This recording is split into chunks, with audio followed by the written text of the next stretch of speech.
Midget AAA hockey is for players from 15 to 18.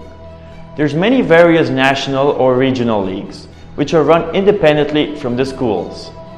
There's also a lot of traveling involved, which sometimes also goes by plane. Therefore, it's not easy to combine it with high school, as you also have to miss on some days. The showcases attract many NCAA and Junior A scouts, and the next logical step after Midget AAA is Junior A before eventually moving on to the NCAA. The players in this league usually stay with billet families. Today's interview will be with Thomas Conran from Boston. Thomas played on multiple Midget AAA teams at the regional and national level. Today we'll talk about this experience and how it was to combine Midget AAA hockey with the school. Hi Thomas, thank you so much for being here with us today. Yeah, absolutely, Marty. Thanks for having me. I appreciate your time, man. What's going on? The first question will be, can you explain your youth hockey career and why you decided to play Midget AAA hockey?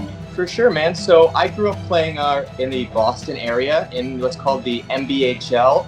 And so that's now pretty much all the USPHL teams. They're like AAA kind of come-up teams. That's who I played for growing up. From there, I decided to go to prep school for a year, and the whole boarding school thing wasn't really for me. New England prep is great, but the problem is you play 20 games a year, and as a goaltender, it was tough if you're not, the guy or the stud to get exposure and really get to the next level.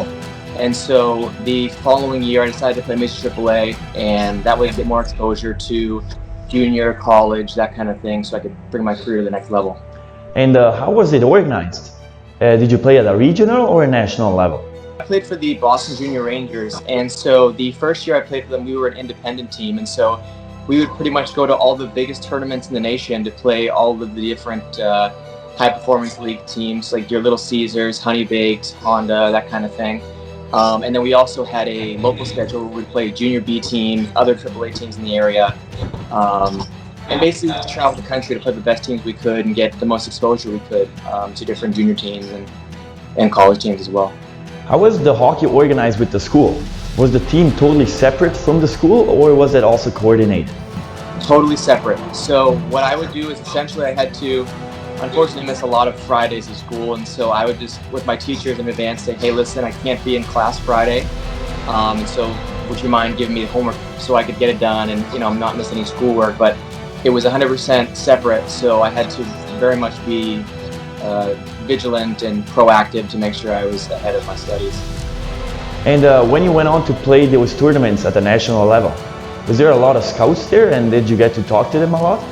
Oh, absolutely. I know, for example, I got drafted in the North American League as a result of playing in a tournament, and a handful of guys ended up going straight to college, just D3 schools in New England as a result.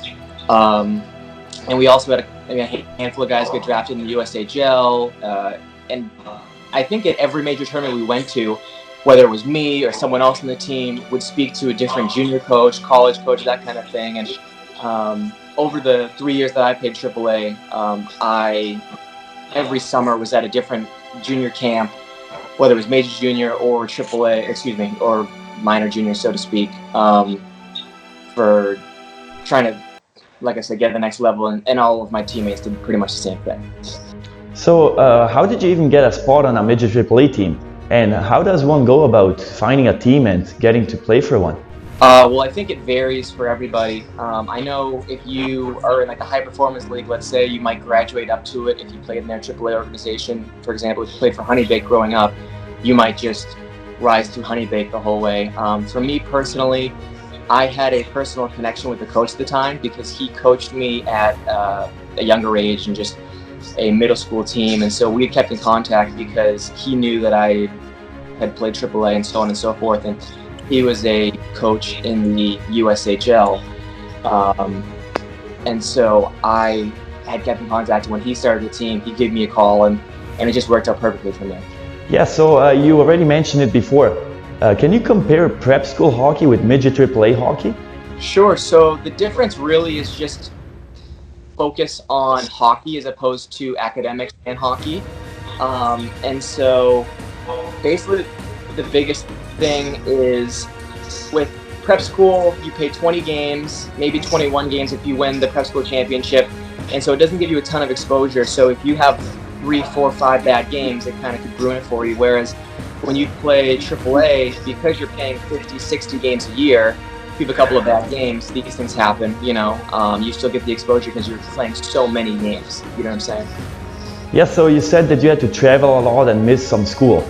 Does the travel impact you and your life a lot, or is it manageable also with school and so on?